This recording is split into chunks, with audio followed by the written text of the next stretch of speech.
de rever a aula, tá?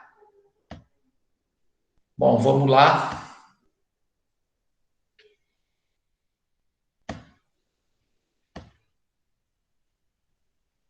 Ótimo. Bom, vou voltar aqui, ó, né? Esse slide é a página 49 de vocês. Então, ó, generalizando em condutores pontiagudos, as cargas elétricas também se distribuem pela superfície e não no seu interior, como nos condutores esféricos. Por quê? Porque no interior de uma superfície esférica, como essas cargas elas vão estar distribuídas uniformemente sobre a superfície, no interior eu tenho uma região de campo elétrico nulo. E o potencial elétrico no interior dessa região é igual ao potencial elétrico na superfície. Então, não gera diferença de potencial. Então, se eu tiver uma pessoa dentro de uma gaiola de Faraday, ou seja, protegida por uma blindagem eletrostática, como aquela pessoa está no mesmo potencial elétrico da superfície, ela está segura, tá? No caso de uma descarga elétrica sobre essa superfície, essas cargas vão estar distribuídas uniformemente sobre essa superfície, protegendo quem está lá dentro. Bom, entretanto, as cargas se concentram mais em regiões pontiagudas. Por quê? Porque eu vou ter uma maior densidade de carga por área nessa superfície, que possui menores áreas. A densidade vai ser maior, olha lá, ó. Logo nesses locais, a densidade superficial de cargas elétricas é maior do que nas demais regiões do condutor. Então, a concentração das cargas elétricas em regiões pontiagudas de um condutor permite explicar, por exemplo, o funcionamento dos para-raios. Se uma nuvem estiver eletrizada e começar a acumular cargas seu potencial elétrico aumenta. A carga elétrica acumulada nas nuvens induz na superfície da Terra a concentração de cargas de sinais opostos ao das cargas das nuvens. Quando o ar não consegue mais funcionar como isolante, devido à intensidade da diferença de potencial elétrico, ou seja, da transformação dessa energia em trabalho, né? Essas cargas ela tem capacidade de realizar trabalho. Ela se comporta como um condutor, né? O ar se comporta como um condutor, permitindo o movimento de cargas elétricas. Nesse momento, com o chamado rompimento da rigidez dielétrica do ar, ocorrem descargas elétricas, que são os raios. Então, ó, o poder das pontas é a propriedade segundo a qual as cargas se concentram nas pontas de um condutor, elevando o potencial elétrico. Então, os raios atingem o solo somente após as nuvens induzirem a concentração de cargas. Como os para-raios são dispositivos pontiagudos, eles podem concentrar maiores quantidades de cargas elétricas do que em regiões quaisquer da superfície terrestre. Por isso, é uma tendência maior de descargas elétricas ocorrerem entre nuvens e para-raios. Aconselha-se as pessoas não permanecerem próximas de objetos altos e pontiagudos, como árvores, postes e torres durante temporais. O risco de ocorrer descargas elétricas em locais assim é sensivelmente maior. Então, ó, quanto maior a altura de uma construção, maior a diferença de potencial com a nuvem e, portanto, maior a probabilidade de ser atingida por um raio. Por que maior essa diferença de potencial? Porque o tamanho desse prédio, a altura desse prédio, ele se encontra mais próximo da nuvem. Então, se eu diminuo a distância entre o para-raio e a nuvem, eu aumento o potencial elétrico nessa região. Eu torno maior essa diferença de potencial devido a essa diminuição de distância, tá? O formato pontiagudo de um para-raios favorece o acúmulo de cargas no dispositivo e, consequentemente, aumenta a probabilidade de ser atingido por um raio. Então, até coloquei essa animação aqui, né? O que que acontece? Vamos entender o que está acontecendo aqui. Eu tenho uma concentração, por exemplo, de cargas negativas nas nuvens. Essas cargas negativas que estão concentradas nas nuvens vão induzir nos para-raios cargas de sinais positivos. Então, eu vou ter uma eletrização por indução. Aí, na hora que eu começo a acumular carga negativa nessa nuvem, se esse aumento de carga negativa for muito intenso, eu vou romper a rigidez elétrica do ar. Então, o ar deixa de ser um meio isolante, ele passa a ser um meio condutor desses raios. Observe que nessa animação, esses raios atingem de preferência os lugares mais altos, né?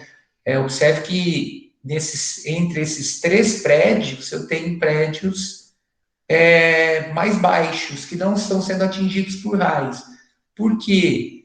Porque esses raios vão procurar o caminho dos lugares mais elevados, tá? É lógico que vai ter incidência de raios nos outros prédios, mas com uma menor quantidade, tá? Bom, então o mais seguro mesmo é ficar abrigado em locais fechados, como dentro de um automóvel. Mesmo que um raio atinja um carro, as cargas elétricas ficarão distribuídas apenas em sua superfície, resguardando as pessoas que estão no seu interior. Isso ocorre porque o campo elétrico é nulo no interior de uma casca esférica. Esse fenômeno é chamado de blindagem eletrostática. Então, a blindagem eletrostática, também conhecida como gaiola de Faraday, justifica por que permanecer dentro de um carro é uma das opções mais seguras para evitar um choque em uma tempestade com raios. Então, eu coloquei aqui, só para finalizar, para a gente poder resolver o exercício, blindagem eletrostática é um fenômeno físico que faz com que o campo elétrico seja sempre nulo no interior dos materiais condutores. Isso ocorre devido à forma como as cargas elétricas distribuem-se ao longo da superfície dos condutores em equilíbrio eletrostático. O resultado de um experimento denominado gaiola de Faraday, a blindagem eletrostática, foi descoberta por Michael Faraday em 1936 e ainda é utilizada em diferentes contextos a fim de proteger circuitos eletrônicos. Então, só coloquei um exemplo aqui de aplicação da blindagem eletrostática, tá? A blindagem eletrostática é utilizada em um grande número de aplicações tecnológicas. Seu principal intuito é o de proteger componentes sensíveis dos circuitos eletrônicos que podem sofrer dano se forem expostos a campos elétricos externos. Alguns aparelhos como micro-ondas, rádios, televisores, dispositivos de armazenamento, né, os HDs externos, por exemplo, os pendrives, aparelhos de DVD, Blu-ray, computadores e notebooks têm revestimentos metálicos que funcionam como gaiolas de Faraday para proteger seus circuitos internos, principalmente em computador e notebook, tá? Os dispositivos são muito sensíveis às variações de campo elétrico. Então, de repente, você tem uma sobrecarga na rede de alimentação elétrica, essa sobrecarga vai provocar um aumento no campo elétrico nesse fio condutor. E esses dispositivos, eles são protegidos, tá? Eu tenho a proteção relacionada ao aumento de corrente, que é o fusível, por exemplo, que ele tem que queimar para não estragar o aparelho, e eu tenho essa gaiola de Faraday nos componentes para proteger essas variações de campo elétrico, beleza? Então, na segunda-feira nós fechamos com esse exemplo do avião aí, tá? Nós vamos precisar dele para resolver o exercício daqui a pouco. O que aconteceu? Esse avião foi atingido por um raio, por estar numa localização superior, por exemplo, ao para-raio que está nessa torre. Então, o raio vai procurar o melhor caminho. No caso, o melhor caminho aí é a superfície do avião. E quem está dentro desse avião não vai sofrer nada, porque a fuselagem do avião funciona como uma blindagem eletrostática, tá? Então, o campo elétrico no interior desse avião é nulo. As pessoas nem percebem que aconteceu isso. Beleza, gente? Bom, então eu já consigo resolver esses exercícios, tá? Eu vou na apostila agora, são os exercícios que estão entre as páginas 50 e 52. São 9 exercícios. Se eu não conseguir terminar de resolvê-los agora nesse horário, no outro horário eu termino e eu já começo o conceito de capacitor, tá? Eu só vou anotar aqui o nome de vocês para eu ter meu controle.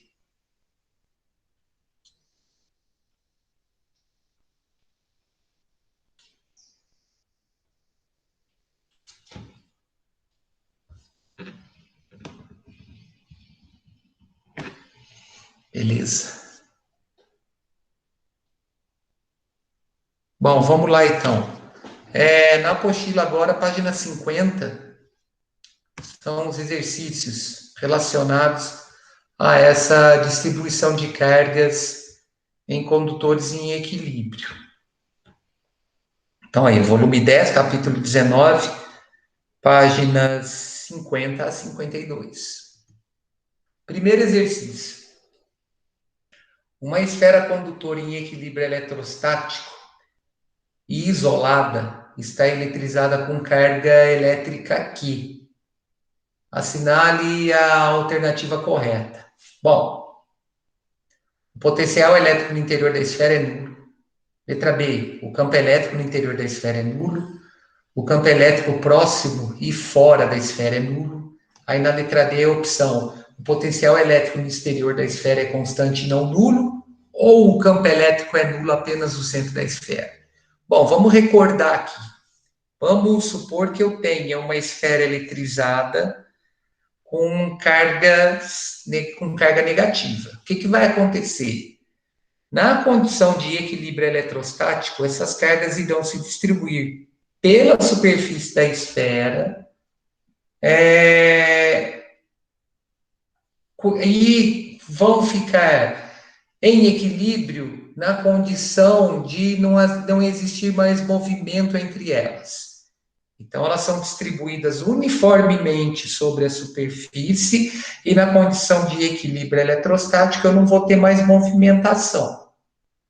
Ou seja, como essas cargas estão distribuídas sobre a superfície esférica, eu tenho na região interna dela, considerando o ponto O como centro dessa esfera, eu tenho em toda a região interna dessa esfera um campo elétrico nulo. Na região interna dessa esfera, eu tenho um potencial elétrico não nulo e de valor igual ao potencial na superfície. Por quê? Porque o potencial elétrico está relacionado à constante eletrostática, ou seja, ao meio no qual essa esfera se encontra, ao valor da carga dessa esfera e à distância do centro dessa esfera até uma posição qualquer. Então, essa distância D aqui, pro potencial, tanto no interior como na superfície, essa distância D vai ser o raio. E o campo elétrico? O campo elétrico é relacionado por essa expressão. Só que como as minhas cargas elétricas estão distribuídas sobre a superfície, o campo elétrico no interior é nulo. Então, ó, a letra A está errada por quê? Porque o potencial elétrico no interior da esfera, ele é não nulo e igual ao potencial na superfície. Letra B, o campo elétrico no interior da esfera é nulo. Correto. Por quê? Porque as cargas vão ficar distribuídas sobre a superfície esférica. Então, no interior da esfera, eu tenho uma região de nada de carga. Vamos colocar dessa maneira. Por essas cargas estarem distribuídas sobre a superfície. Então, ó, no campo elétrico no interior de uma esfera condutora eletrizada em equilíbrio eletrostático é sempre nulo. Então, a resposta é a letra B. Vamos justificar as demais. O campo elétrico próximo e fora da esfera é não nulo. Não. O campo elétrico ele vai depender do inverso do quadrado da distância. Ele vai diminuindo, certo? mas ele não vai zerar nessa região próxima e fora da esfera. Por quê? Porque ele depende do inverso quadrado da distância. Quando que eu vou ter esse campo elétrico zerado para uma região externa? Quando essa distância tende ao infinito. Não é o que ele está querendo dizer. Porque ele colocou próximo e fora da esfera. Ele é não nulo. Aí na letra D, o potencial elétrico no exterior da esfera é constante e não nulo. Ele pode ser até não nulo, mas ele não é constante. Por quê?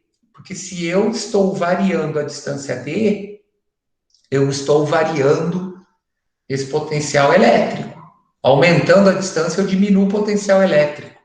É inversamente proporcional. Então, ele não pode ser constante. E na letra E, ele fala o quê? O campo elétrico é nulo apenas no centro da esfera. Não. O campo elétrico é nulo no interior da esfera, considerando o centro também. Tá? Então, a resposta é a letra B. Essa questão 2, se vocês quiserem fazer o experimento em casa, dá certinho, tá? Daqui a pouco eu explico como é que vocês podem fazer a experimentação desse exercício. Ó, duas irmãs que dividem o mesmo quarto de estudo combinaram de comprar duas caixas com tampas para guardarem seus pertences dentro de suas caixas, evitando assim a bagunça sobre a mesa de estudos. Uma delas comprou uma metálica e a outra uma caixa de madeira, de área e espessura lateral diferentes, para facilitar a identificação. Um dia as meninas foram estudar para a prova de física e, ao se acomodarem na mesa de estudos, guardaram seus celulares ligados dentro de suas caixas. Ao longo desse dia, uma delas recebeu ligações telefônicas, enquanto os amigos da outra tentaram ligar e recebiam a mensagem de que o celular estava fora da área de cobertura ou desligado. Para explicar a situação, um físico deveria afirmar que o material da caixa, cujo telefone celular não recebeu as ligações, é feito do quê? Bom, primeira coisa, é metal. Então, como é que vocês podem fazer esse experimento em casa? Pega o celular de vocês e embrulhe o celular em papel alumínio, de modo que não tenha nenhuma parte desse papel alumínio que esteja com abertura.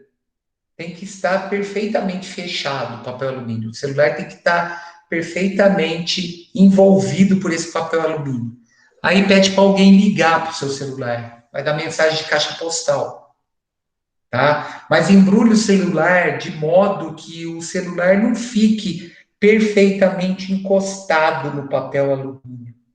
Envolva o celular com essa folha de papel alumínio, fecha bem os cantos, onde vocês vão dobrar esse papel alumínio, e pede para alguém ligar. Vai dar mensagem de caixa postal. Por quê? Porque o celular, nesse caso, ele vai estar envolto por uma superfície metálica, e como ele se encontra dentro dessa superfície metálica, o campo elétrico no interior é nulo. Então eu não vou ter movimentação de cargas elétricas no interior desse papel alumínio, porque as cargas vão ficar distribuídas sobre a superfície do papel alumínio. Então, como eu gero um campo elétrico nulo no interior, esse papel alumínio vai funcionar como uma blindagem eletrostática, ou seja, ele vai funcionar como uma gaiola de Faraday. É a ideia do exercício. O telefone que não recebeu ligação é o telefone que se encontra dentro da caixa de metal, porque essa caixa de metal vai funcionar como uma gaiola de Faraday. Aí, quais são as explicações aqui? Na letra A caixa de madeira e o telefone não funcionava porque a madeira não é um bom condutor de eletricidade. Não, a caixa não é de madeira, a caixa tem que ser de metal.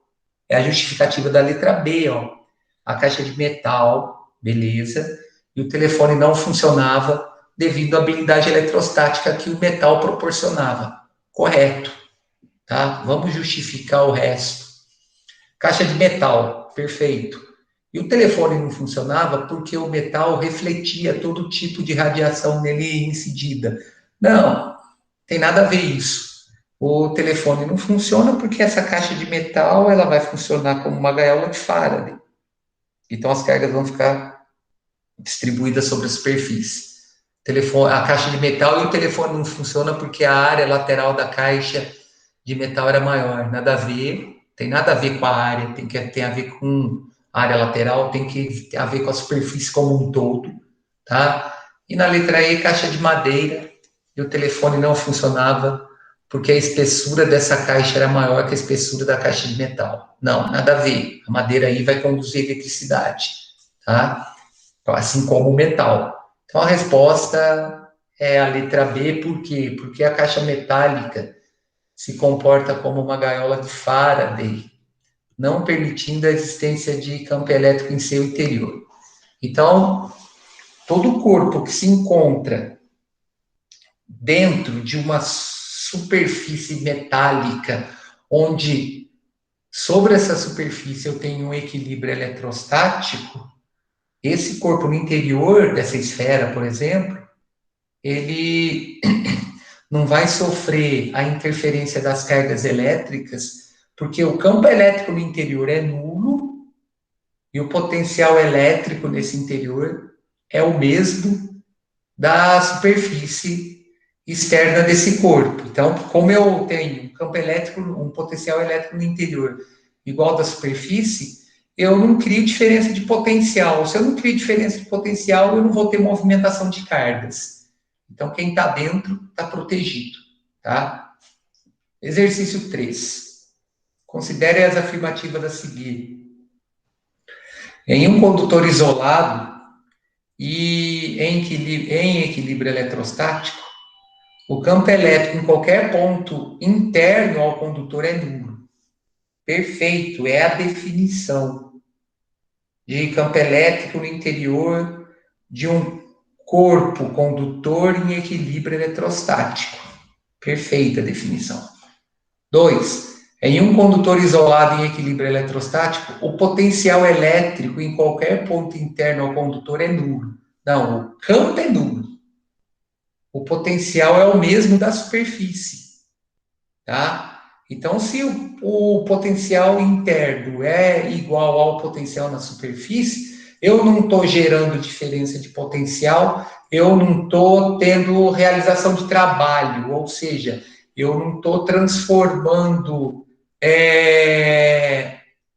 a energia cinética de movimentação dessas cargas em energia elétrica, por exemplo. Eu não tenho diferença de potencial, eu não tenho movimentação. Aí a 3, então a 2 está errada. A 3.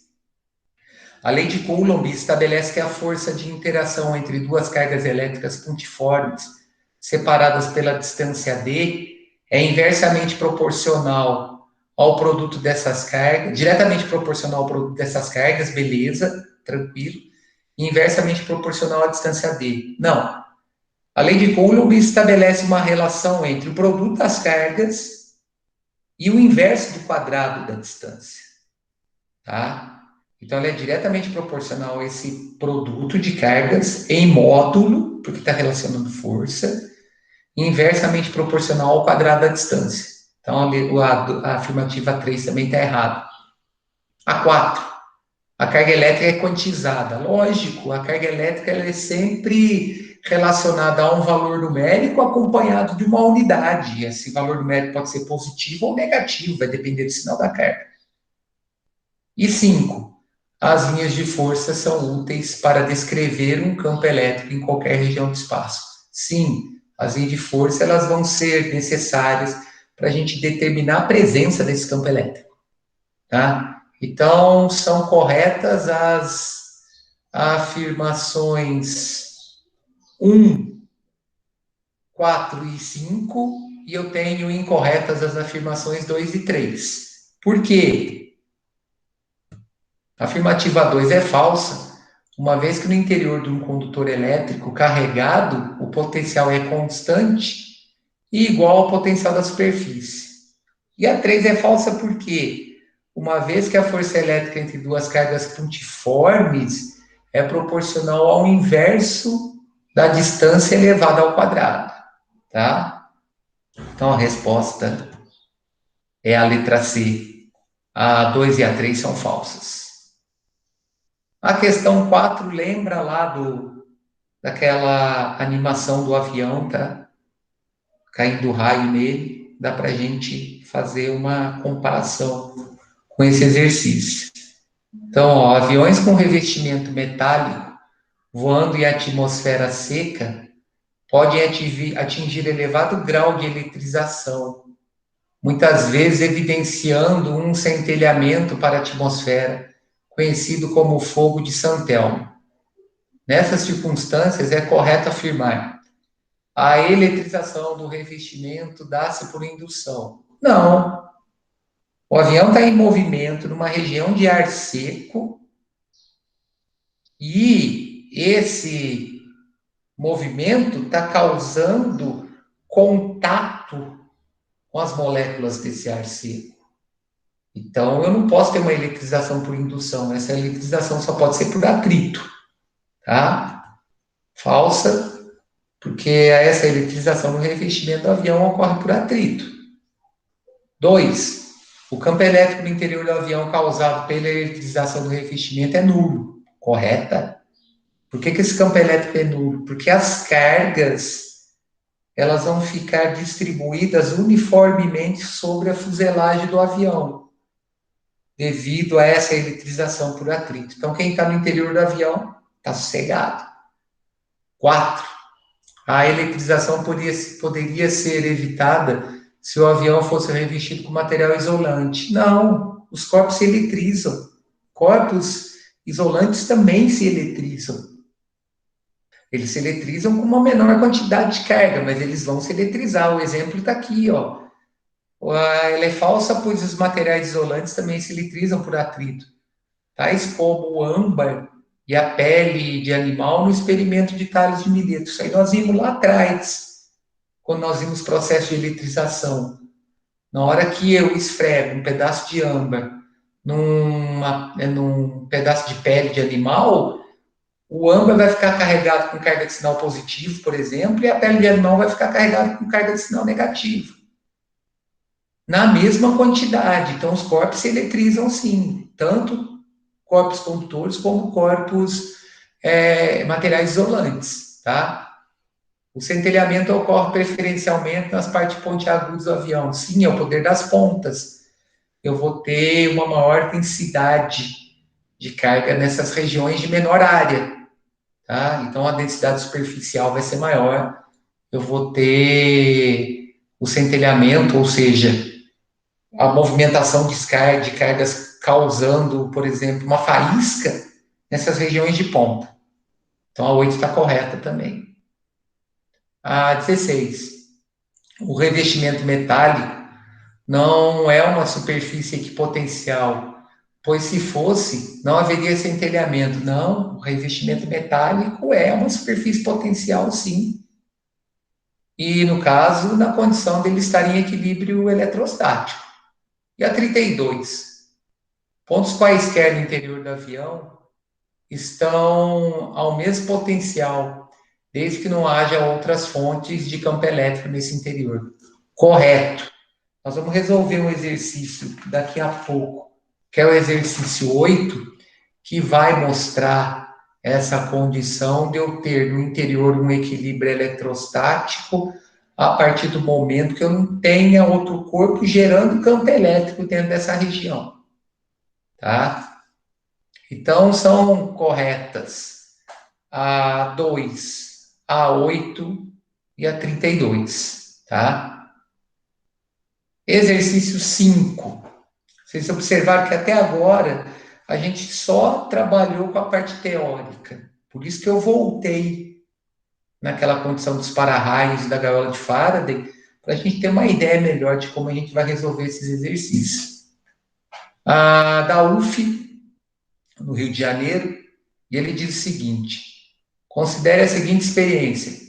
Um cientista construiu uma grande gaiola metálica, isolou-a da terra e entrou nela.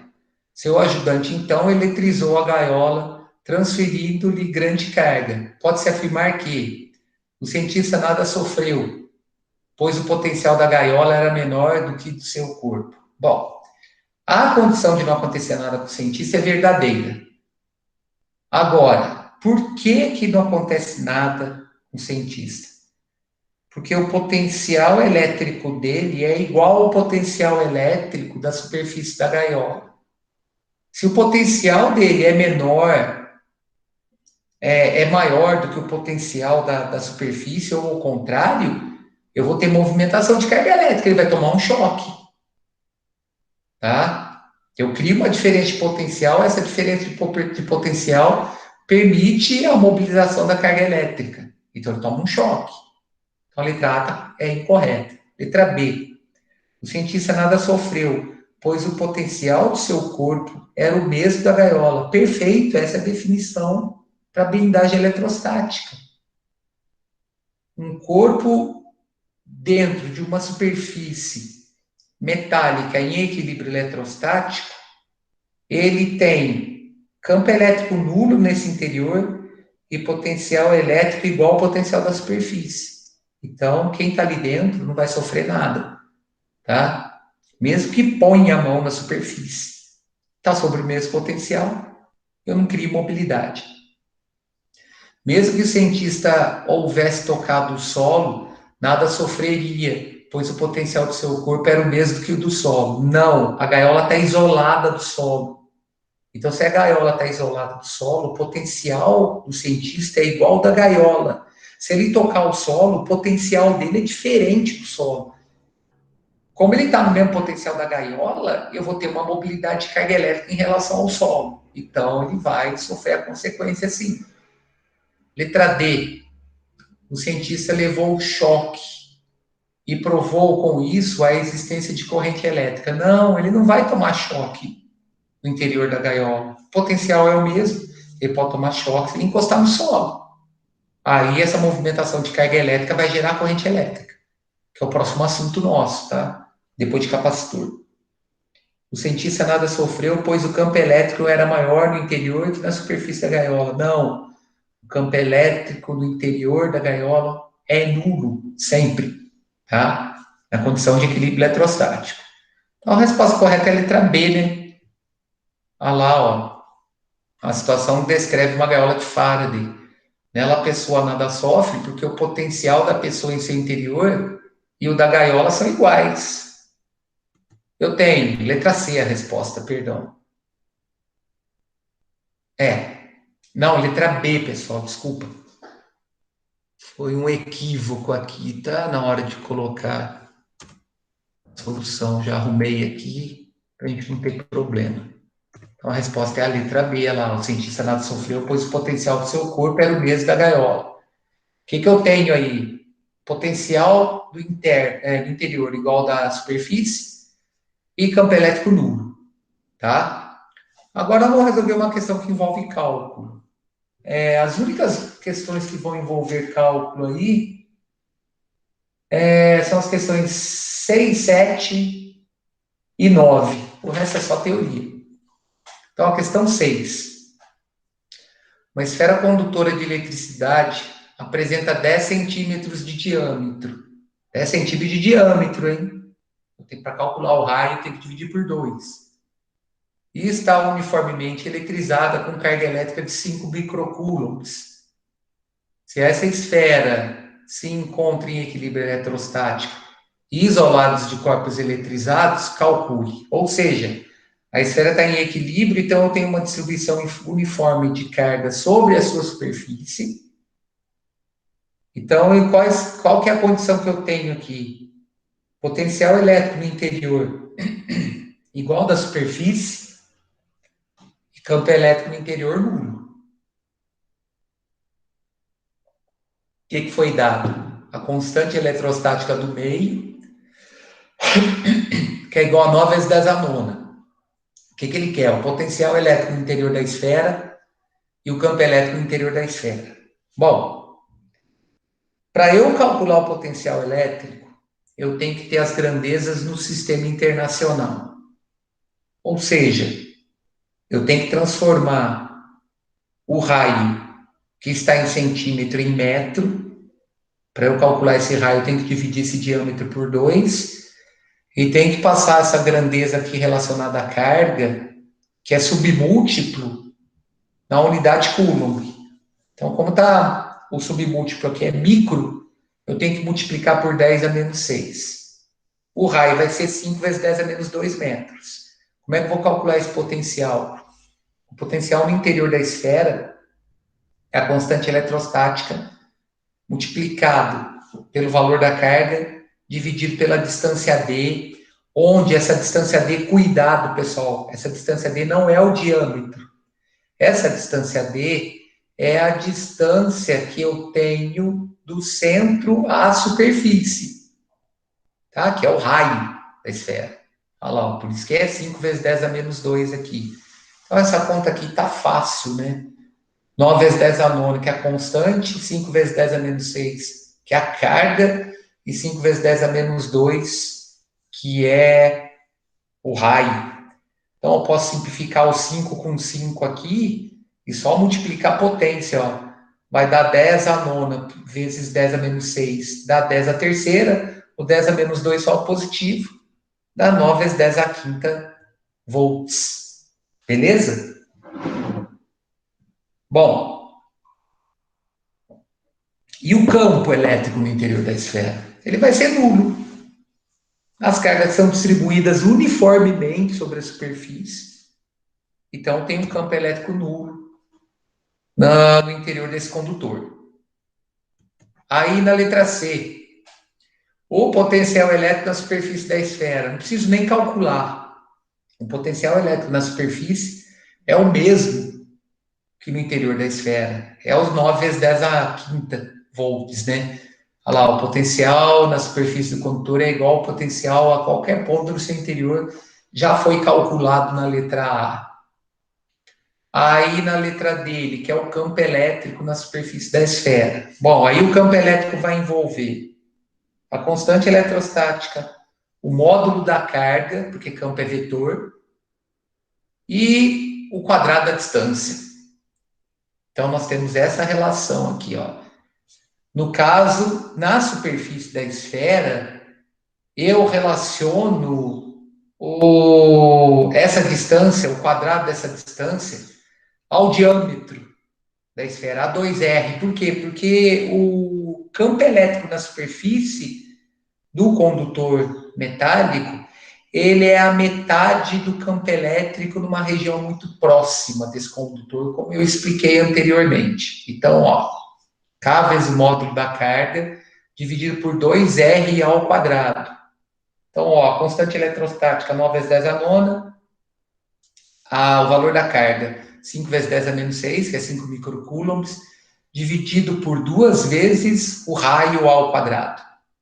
Tá? Aí, só operar aqui, eu vou ter 9 vezes 10 a sexta Newton por Coulomb de campo elétrico. Essa conta é fácil também, né? Aqui em cima eu vou ter 45 vezes 10 a terceira, e aqui embaixo eu vou ter 50 vezes 10 a menos 4. Aí é só dividir esse 45 vezes 10 a terceira por 50 vezes 10 a menos 4. Eu vou ter 9 vezes 10 a sexta Newton por Coulomb de campo elétrico na superfície. Aí, finalmente, ele quer o campo elétrico em um ponto externo da esfera, mas a 10 centímetros do centro dela. Aí, o que eu vou trabalhar? Eu vou trabalhar com essa distância d ao quadrado aqui, ó, esses 10 centímetros ao quadrado. 2r ao quadrado é o campo relacionado à superfície. Para qualquer lugar fora da superfície, eu relaciono ao quadrado dessa distância que o corpo se encontra. Então, eu vou ficar com 9 vezes 10 a nona, vezes 5 vezes 10 a menos 6, que é a carga, dividir por 10 a menos 1 ao quadrado, que é o 10 centímetros aqui transformado em metro. Então, é só multiplicar aqui em cima. Ó. Aqui em cima vai ficar 45 vezes 10 a terceira, dividido por 10 a menos 4. Aí, qual que é o resultado? É 45 vezes 10 a sétima. Passando para a notação científica, eu tenho 4,5 vezes 10 a sexta Newton por Coulomb.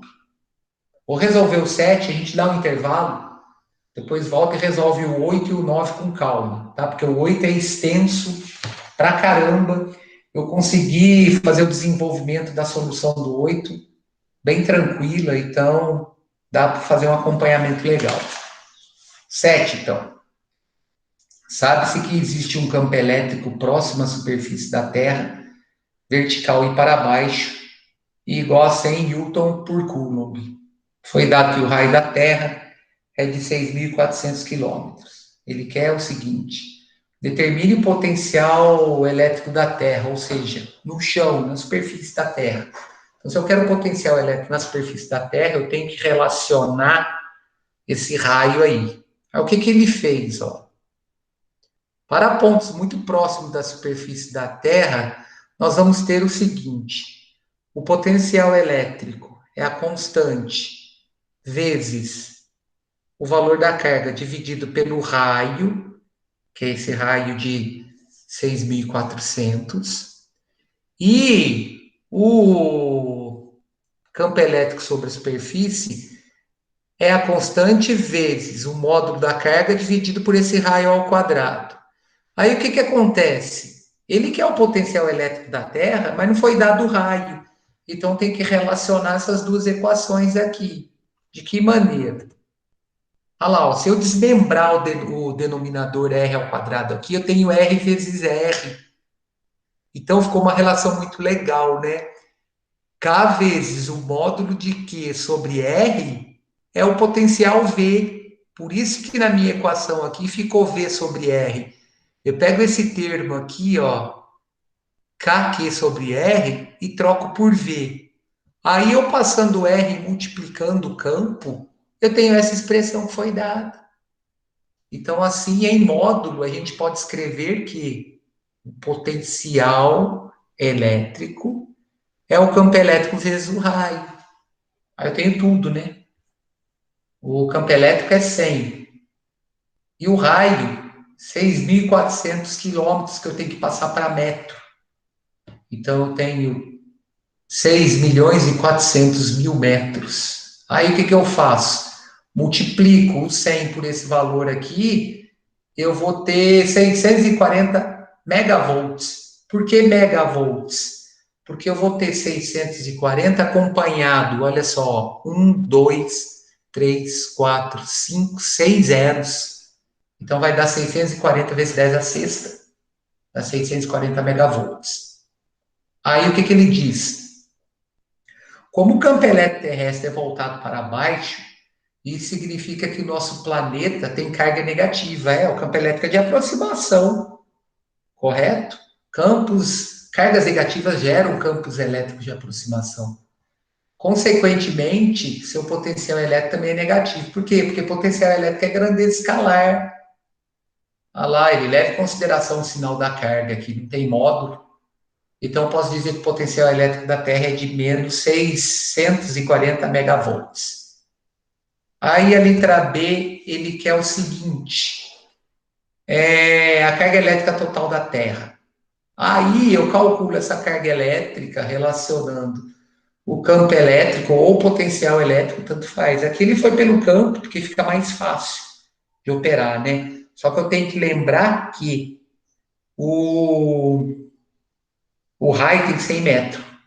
Então, eu tenho que multiplicar por 1.000 esses 6.400. Então, ó, eu substituiria direto aqui. Aqui ele operou a equação analiticamente para depois substituir valor numérico. Né? Ele passou o R ao quadrado multiplicando o campo e isolou K vezes Q. Aí, ó, o campo é 100, o raio 6.400.000 metros ao quadrado, isso igual a 9 vezes 10 a nona vezes Q. Aí é só fazer a conta, eu chego nesse resultado de 455 vezes 10 a terceira coulombs, tá? Bom, tá faltando para a gente o exercício 8 e 9. Eu não vou estender, porque eu vou pegar o horário de intervalo de vocês.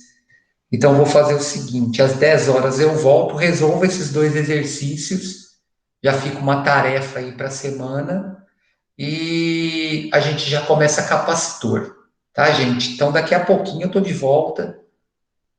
Toma um cafezinho aí, toma uma água para dar uma descansada. Então, até mais.